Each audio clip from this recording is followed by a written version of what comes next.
Hello! I think I'm alive. Welcome to this episode of Talk Witchcraft, or this week. All right, well, I guess I will get started. And this is going to be episode 11 of the Talk Witchcraft podcast. And we're talking about, I announced that it was about the idea of just making more time for magic, but really it's just how magic flows. It's important, obviously, to prioritize witchcraft, and it's important to think about how you can make more time for it. But I also think it's equally important to remember that, we're humans, we are creatures of this planet, and so we are just as susceptible to the flow of energy as anything else. So, the moon goes through phases, the sun goes through phases, every single life between birth and death has these phases, and so we are just part of that. And so it's okay to have these periods of, not being super consistent or not even practicing witchcraft for periods of time.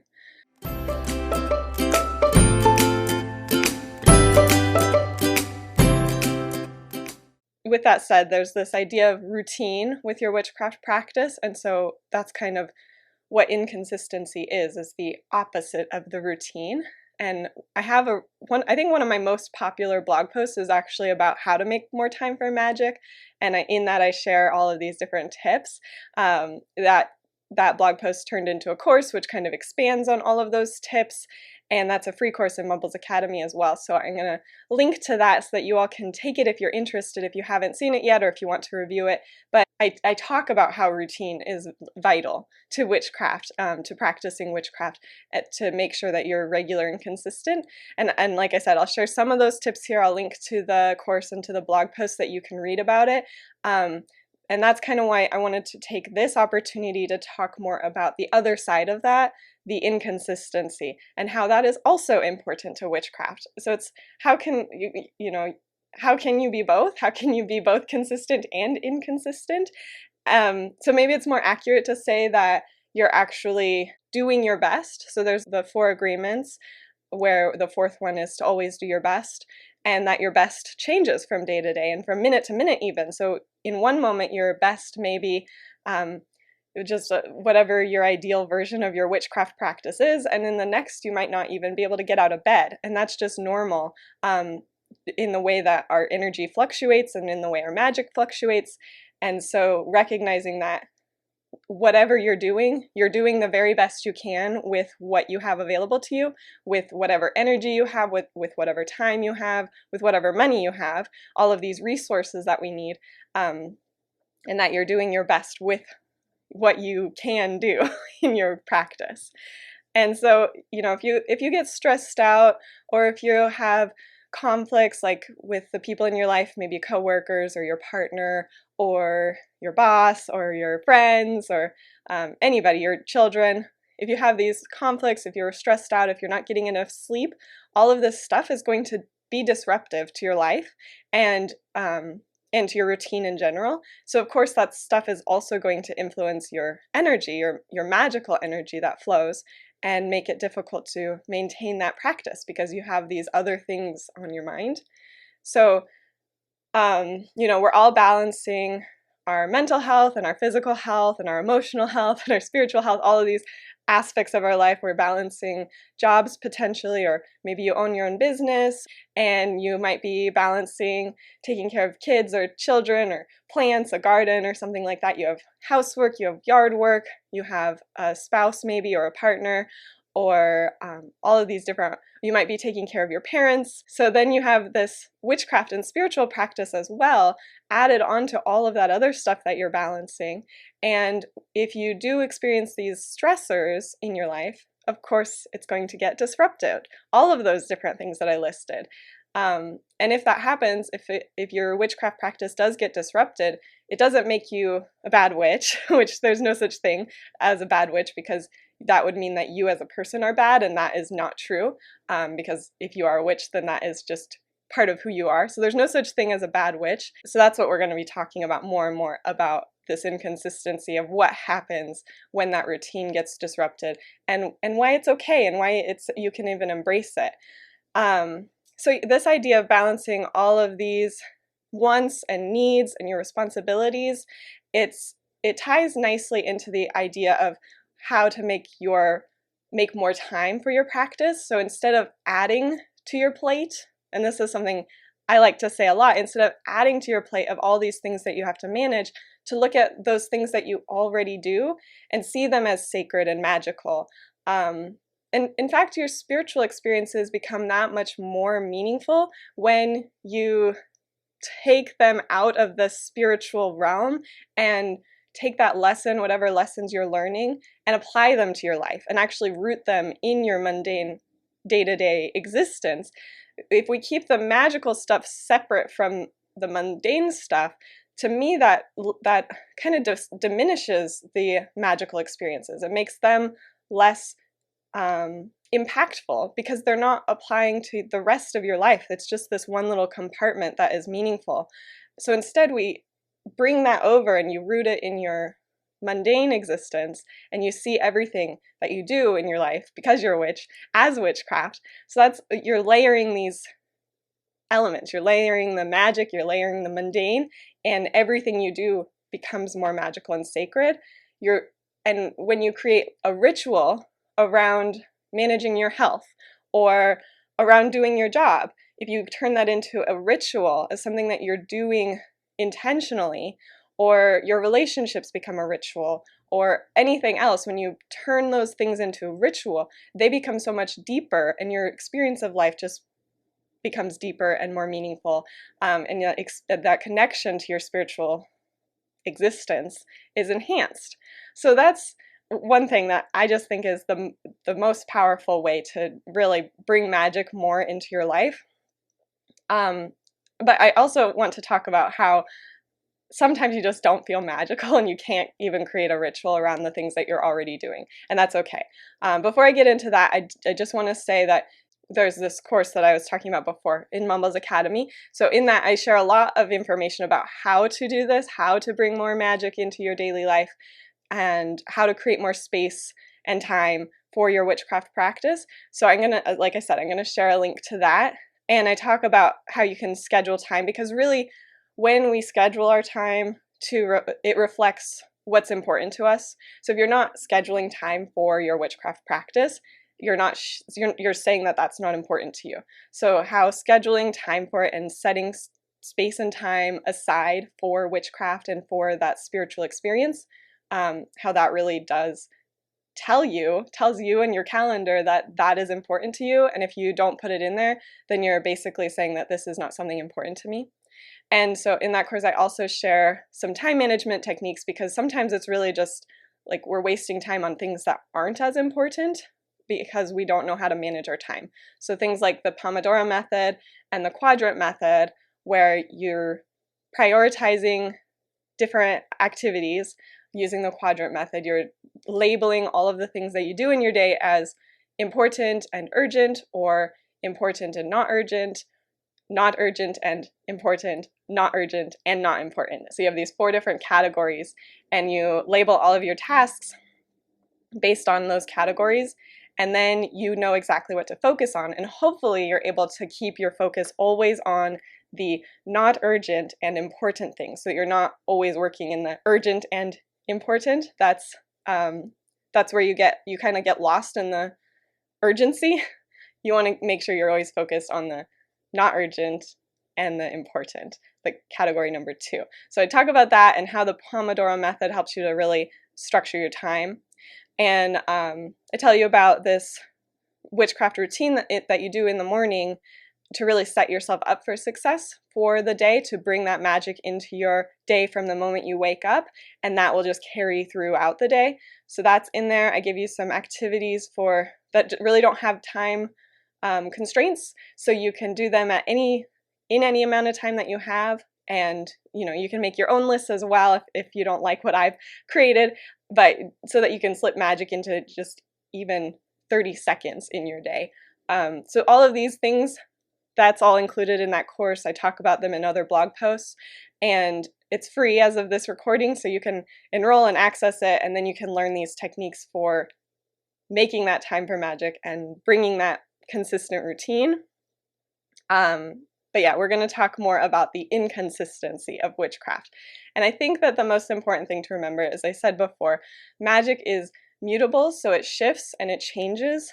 If you recall the principle of rhythm, it reminds us that everything exists in a pattern or in this repeating cycle. So as I said before, there's this cycle of the moon. The moon shifts. There's a peak at the full moon, and it waxes up to the full moon, and then it wanes back to the new moon. And so there's this changing energy in this cycle that goes around and around. Same thing with the sun, a longer period of time over the course of the year, with a peak at Letha and a weakest point at Yule. So seeing that cycle in the year, and then as I said before, the changes in a life, so an animal life or a plant life, that between birth and death, there's this like period of most vitality. From the moment that you're born to the moment that you're death, and in the middle there is this burst of energy, and we see that in all life. So magic has these cycles as well, and your magic within you, how it flows through your body, has these different seasons and changes or phases, whatever language you want to use. And this happens individually. It's unique to everybody. Everyone has a different cycle or flow of energy.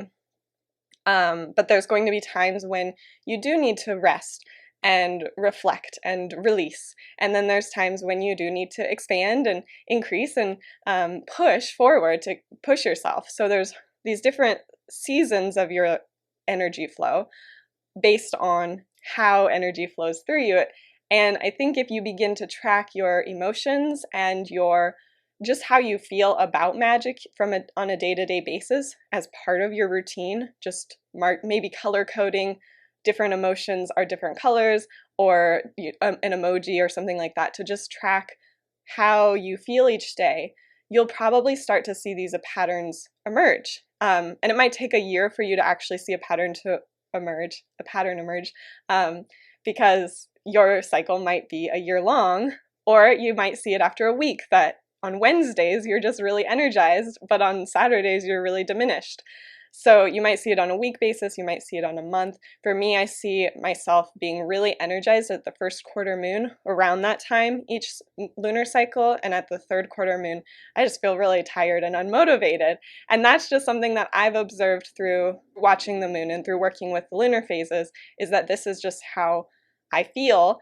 And when I started tracking this, I began to see how I can plan for that. So at the first quarter moon, that's when I plan all of the things that I need a lot of energy for, because I have realized that that's when I have the most energy. That's when I can do it. And at the third quarter moon, I try to not do anything that week. I try to limit what I'm actually committed to. There's some things that, of course, I do every week or every day, but I try not to overexert myself during the third quarter moon, because I know I'm just going to have a lot less energy. So if you begin to track your emotions and your interest in magic, some days you just might not be interested in witchcraft at all, you'll see these patterns emerge too. So again, you might have this monthly cycle like I was talking about with the lunar, or you might have a shorter one, like a week long, or you might have a daily cycle. I mean, everyone has peaks during the day of when you feel more energized than other times. So you might have multiple cycles.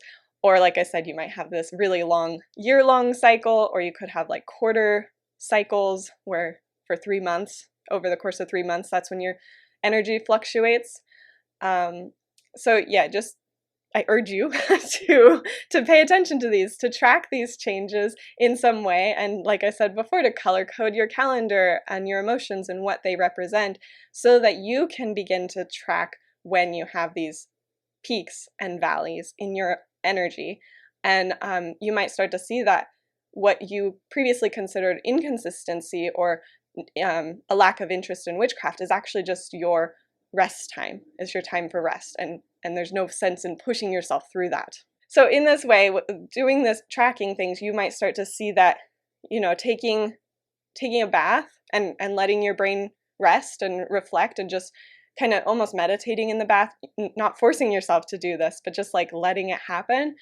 This might be better for you than, stuffing your brain full with information and researching at certain times.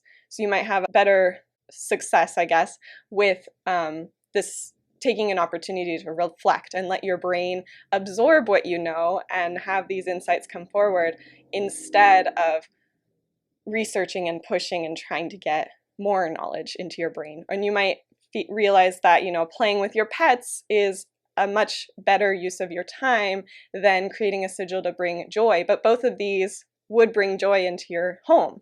Playing with your pets brings joy into your home because you're feeling joy, hopefully, when you're playing with your pets or your kids. And but you're not doing the same exerted effort of maybe creating a sigil if you're forcing yourself in that moment. Sometimes you'll feel like I have to create a sigil right now, and that's okay too. But if you do find that some days you need a break and you want to do something that maybe doesn't seem witchy, it's still witchcraft, and sometimes it's even more powerful, because you know, self-care is this ability to listen to yourself, to pay attention to your intuition, and to really connect with what you need on a soul level, so in your mind, in your body, and in your spirit, and being able to attune with that to know what you actually need.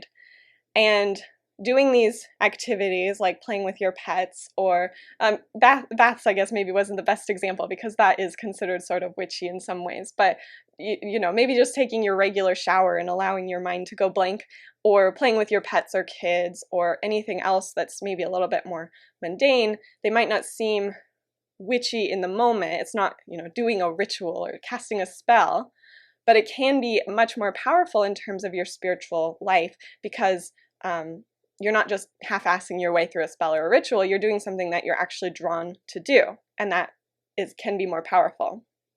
And so I'm bringing it kind of back to that idea of seeing magic in those everyday moments and pulling magic into these things that you just do on a daily basis, layering the magic over the mundane and not keeping them separate from each other, integrating them, and this on top of enhancing your life, because you're being so much more intentional with the things that you're doing.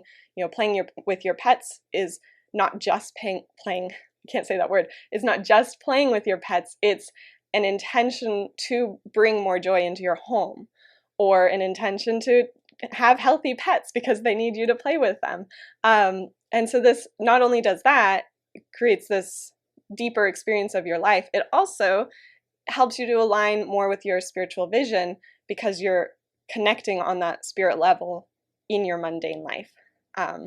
And so then all of these choices that you're making, you know, we make all of these choices on a day-to-day basis. We have so many decisions that come up that seem insignificant, but all of them, you can continuously make those choices that are aligned with where you want to go, with what path you're on, or with what you desire, going towards that direction.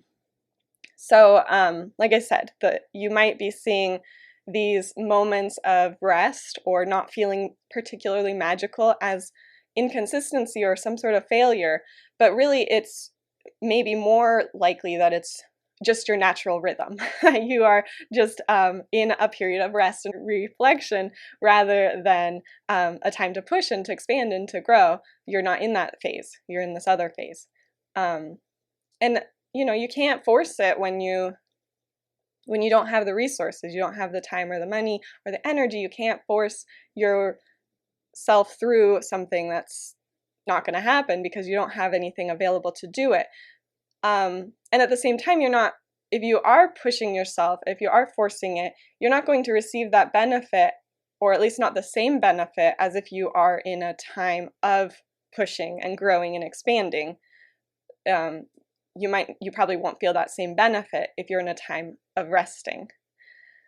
So in these times of rest, you know, this is a time for your brain to assimilate and to absorb and to reflect on, obviously, that information that it already holds, and to kind of sort through things that you've tucked away, you maybe forgot about. So your subconscious mind is holding on to all of this stuff. And when you reflect, when you give your brain a rest and you give yourself a rest, that's when sometimes your greatest spiritual insights will come forward, because you're not putting external things in your mind. You're allowing what's already inside, what's the internal, to come forward, and you can have these insights. People say that when you're in the shower and you're kind of just mindlessly washing your hair and your body and stuff, that you have these great thoughts come forward, the shower thoughts. and that's because you're not actively thinking, you're not actively pushing or doing other things. You're really just doing this one activity, and you can't really read or do anything else in the shower or talk to people. So that's when your brain is sorting through all this other stuff and these insights come forward and you have these great ideas. And that's the importance of these times of rest, is that can be valuable too. And of course, we're not always perfect. Life isn't perfect. So even if you do have these cycles of rest and growth, of expansion and decrease, even if you do start to see that you have that, there are times when you'll be off your cycle, when it's not doing what you're used to.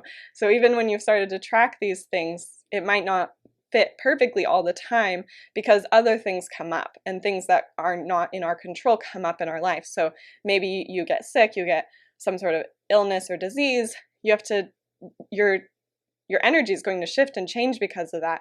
And if you have a big project at work, you don't necessarily have control over when that comes up. So you might need to be pushing during a time that you really want to be resting. Or you might have kids who are home from school for the summer, or for pandemic, because we don't have, a lot of kids are home right now. So that is going to take your energy as well in a different way than when you have more like free time because they're at school or at daycare. So whatever it is, whatever is kind of changing the way that your energy is flowing, that happens just because we don't have control over everything. There's things that are going to come up that won't fit in with your cycle, with the way that your energy flows.